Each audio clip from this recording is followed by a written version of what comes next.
I will follow you on that. There we go. Okay, Jimmy how are Carter you? from Hello, Nashville, Jimmy, sir. How I are you? remember. Nice seeing you. All right. Go ahead. I've been reading the book. I bought it. Good. This is not a free copy. I Good. paid for it with my Good. American Express card. Very good. Mr. Trump, you said your image now is better because of television. Why do you think that is? Well, The Apprentice has been such a tremendous hit, Jimmy, and it's been, it's the #1 show in so many markets, and it finished off last year as the #1 show on television. And it's just been a great hit, and I guess it's made me more popular. I talked to George. He ate at your restaurant downstairs today, and people were all over him. Almost he couldn't eat. But he told me later, he said, I enjoy it. He says, I like the attention. Well, he's Your become a fame star after all these years. It really is. Do you wish there was kind of an on and off switch for some of this fame? I'd love it. If I could have that, that would be the ultimate. I like it, but 100% is a lot. And the show has just become such a big hit, such a big success, that if I walk out the street, it's like a mob scene. So it's not that easy, Jimmy, and it's not something that I relish all the time. It's a lot of fun 50% of the time, but 100% of the time it's pretty much. Now, I read in here, and I don't think you like it, but someone called you the Elvis of business. I think you may have laughed for 5 seconds and it said, don't call me the Elvis of business. I love Elvis. I loved Elvis. So anytime they call me Elvis, I'm happy about it. Self-promotion. I think a lot of people as I walk around town, your picture, I don't know if you've even noticed it, it's everywhere. It's on little stand at Times Square. It's in a picture of a makeup store. It's everywhere.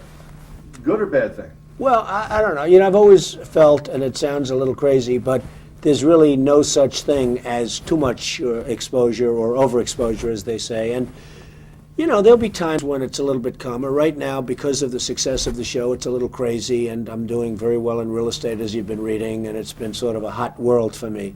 But there'll be times when it's slower, and it won't always be like this. So I'm having fun with it. Again, because of what's happened with the show, the picture seems to be everywhere. Mm-hmm. George and Carolyn said they don't ever get stage fright.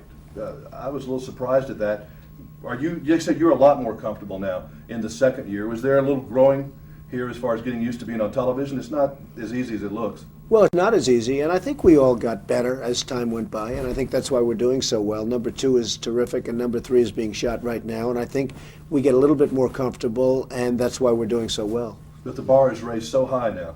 The bar is very high, and the competition is very strong, and yet we continue to dominate in so many different things. So it's been just a lot of fun. And, as long as The Apprentice stays so successful, I'll keep doing it. Real quick, I bought your book today, and I saw a picture of my friend in here, Garth Brooks. Oh, you he's have great. some Nashville associates over time. Larry Gatlin's lived in this building. Right. Garth that's Brooks. right. What's Well, your big Larry's a Nashville friend, guy? and Garth is a friend, and they're great guys, and they're great talents, and I love their music. But you never come to see us, and you never bought a building there. Well, actually... Steinbrenner even has a building and a business there. Oh, really? Well, that's good. He had a rough night last night. Yes, he did. We love him, but it was a rough night. Yeah. All right, let's do a promo. Okay. Steinbrenner has a barge company there or something like that. Oh, really? Is it? How new is this? Like, really new? It just came out. If you could promote it, that's great. Okay, we will. This guy really is fascinating. You've seen him so much on television. He sort of is like he is on TV. He's not pretending too much. He hams it up a little bit for the television, but I kind of liked him. I know he'd be hell to work for, but he's just someone who doesn't tolerate a lot of people making mistakes. On the next YouTube clip that'll be next to this one, I'll give you a tour of Trump Plaza. Fascinating place on Fifth Avenue, New York.